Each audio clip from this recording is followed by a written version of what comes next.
That's all I can say to this is wow. This is Jim Brown from Autumn Oaks Farm. Bees. Unbelievable this morning. Sitting on the back porch, hanging out, enjoying the morning, having a drink. Suddenly I can hear bees. I can hear bees all over the place. I have no idea what's going on. I get off the porch, go out and look, check the apiary, see what's going on. Not much going on there. Look to the north, coming across the pond, and a big cloud of bees. And they're getting louder, and they're getting closer. And these guys made an attempt to try to go into one of my existing hives, and those bees immediately said, "Not today." And this group reorganized itself and landed on this bush. I've been in my hives the last couple of days, spent a lot of time in my hives the last couple of days. And I knew this didn't come from my front apiary. I was in the back apiary just last couple of days as well, and none of those hives looked like they were anywhere near spawn type of potential as far as buildup or anything like that. So this is a wow. This was unbelievable. And in my 5 years of limited experience as a beekeeper, this is the first swarm I've ever pulled. And it couldn't have been an easier swarm to pull. So when I seen these folks starting to congregate on this bush, I went and suited up, got myself a box, which was lucky as well because I had a box, brood box, that had drawn comb in it already. So I started to shake them off onto some of the frames, put the frames back in there. And the bees went about their business of standing up on the top and fanning their pheromone, and other bees that were on the bush started walking into the hive. Couldn't have had an easier swarm opportunity if I tried, especially for my first swarm pull, because I have not had a swarm, nor have I pulled a swarm like this before. So they look to be Italians. That's my best guess. Coloring. I did not find the queen, which it doesn't surprise me. That if she was there, it would be very easy to miss her. And I was more focused about getting the bees in the box than I was looking for her. And if I put her on the top, she would have immediately went down between the hives in order to get out of the light. So I will check for her tomorrow and see if she's in there. And if she is, then we'll mark her and put her back in. I need to open them and feed them. We put a pollen patty in there today, but I had no sugar water to put on top of them. So made some up tonight, first thing in the morning, crack them open, put the sugar water in, see if I can find a queen in there somewhere. That's assuming that it's not raining tomorrow. It's not supposed to. We'll see. I'm amazed, guys. This was a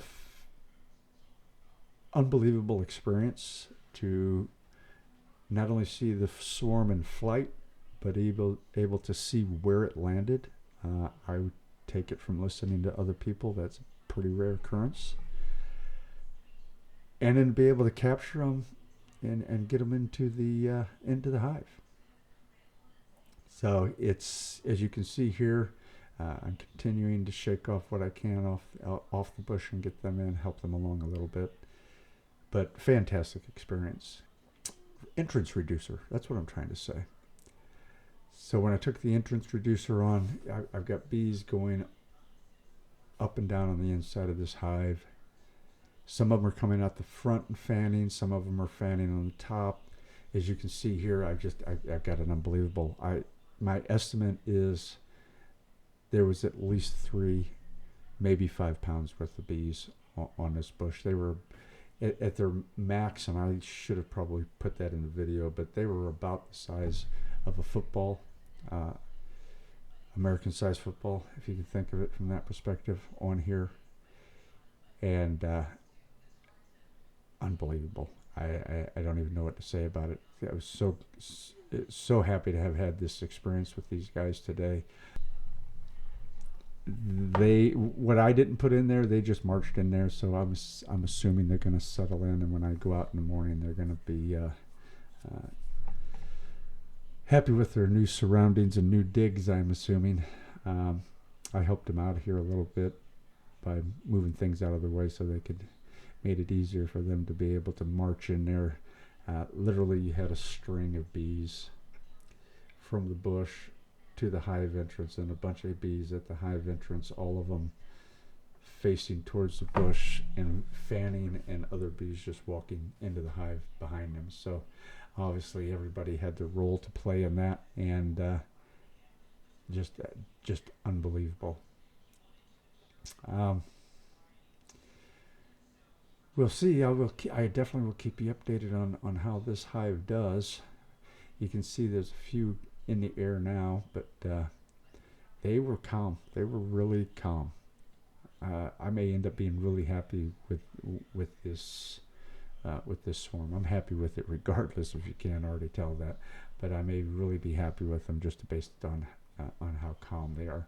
Swarms normally, like I said earlier, normally they're pretty calm because they don't have a home that they're defending. But these girls were just relaxed, and as you can see here, they're starting to settle down into the hive frames themselves.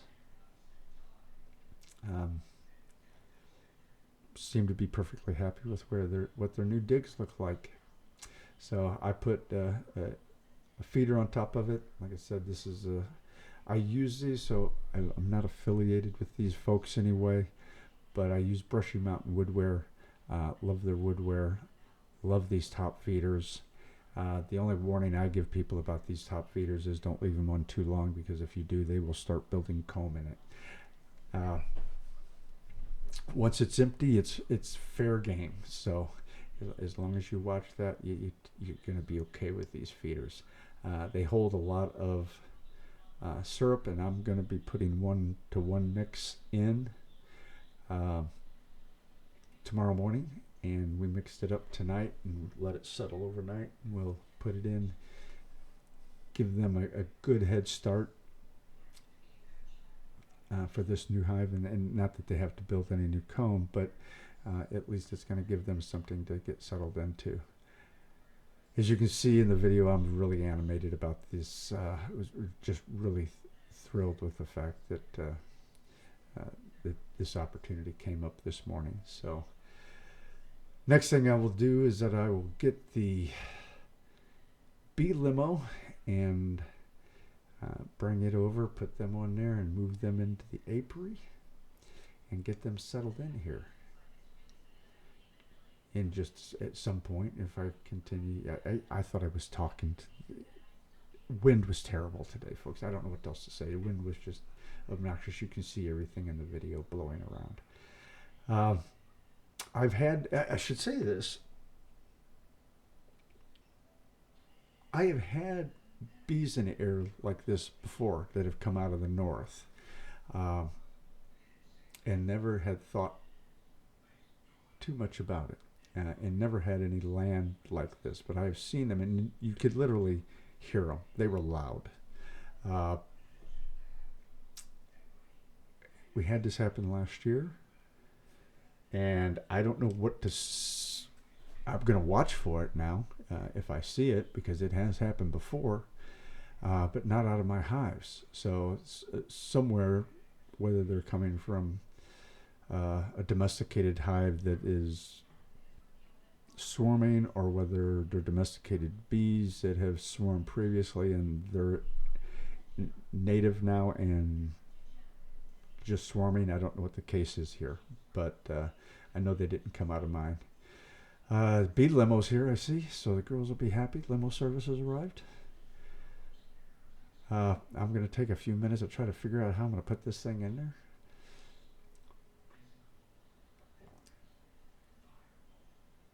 So I've got to watch for this in the future. Because if I see this and I see bees come in like that again, I'm going to have to watch where they land. Now, these bushes I put in last year, so I don't think that they were here the last time we had a bee swarm come out of the north before. But once they figured out there was no place in the apiary for them, they headed straight for this, straight for these bushes. So it'll be interesting to see what whether we have this happen again and whether that ends up being sort of a favorite landing location. How easy would that be if that happened? So this is the apiary area. You can see on the left hand side I've got a new hive frame stand. We've got 3 packages of bees coming in shortly. So we're getting set up for that. They should be here about May 16th. So I'm putting these here on their hive stand, set up and ready to go. I will probably be considering that this has 8 frames of fully drawn out comb in it already. I may put another brood box on it tomorrow as well as the feeder. We'll see how that goes. I'll see how they look and what the numbers are. I need to look at them once they're on the frame and see how active they've become. Maybe I'll let them just settle in for a couple of days beforehand and then put another brood box on it. But considering that these are all drawn out comb and all those frames, including the outside ones, we will need to do something with that. So that is the feeder on it, and now we're going to put the top on this thing. And they are settled in. This is going to be their new home. I watched them for a couple of hours after and checked on them a couple times throughout the day, just observing what it looked like. Oh, and J&J, by the way, this is, I made a joke, you're going to miss it because if you're watching this video, you're going to miss it. I did put the front in. So there's a joke related to that on a comment that I made in one of his videos back. But if you get a chance, check out J&J. Awesome site. He's done a couple of things on his own beehives out there, and they're good people. Just check them out. And I've got a link here on the top of the video to one of his bee videos. Like I said, good people. Subscribe if you would to his channel. So at this point, I got them all put together. They're all settled in. I was talking here about the mite board. As I said, I use the Brushy Mountain equipment. I use their bottom board. I love their bottom board. One of the things that I like about that bottom board is the fact that you don't have to open the hive in order to check it. You can slide it in and out. Doesn't allow any pests to go in. It's underneath the screen. Makes it just really, really useful. With that said, the only thing I'm going to say is that the girls were just calm. I don't normally suit up when I go into the bee yard. I may wear a veil. I still do have a day job and I have to do presentations, so I use a veil. That way I don't have to explain why I've got a swollen face if I was to ever get stung. I've not had a problem with them in the yard. My bees have been pretty calm, as long as you know when to go into the yard and check them. If there's been a couple 3 days worth of rain, they can get a little ornery, and give them a couple of days of sunshine and then go in and check on them and see how they're doing, and they're perfectly fine. But with bees like this that I don't know them, I decided I was going to suit up. As I mentioned earlier, swarms are typically, they have no home to defend, so they're not very defensive. They're pretty easy to be around. But I wasn't going to I never risk it when that's bees that I don't know. If I'm going over to local friends to help him with his bees, again, I know those bees, I'll wear a veil, maybe, and gloves. Stung on the finger is the worst thing for me, because then it's going to throb for a couple of days' time. But other than that, I didn't really need to suit up for these girls. They were extremely calm and relaxed. So I hope you enjoyed the video. I had a great deal of fun doing this. and at picking up the swarm. It's fantastic. We lost the hive this year, so somebody decided we needed to have another one, so that was fantastic. As you can see, I'm setting out here now without the suit on, and my existing hives and everybody else is there. I also want to give a shout out to my friends at Hogs Collective and Eve Online. You guys know what I'm doing and why I haven't been around for a while, but shout out to you guys. With that, thank you for watching. This is Autumn Oaks.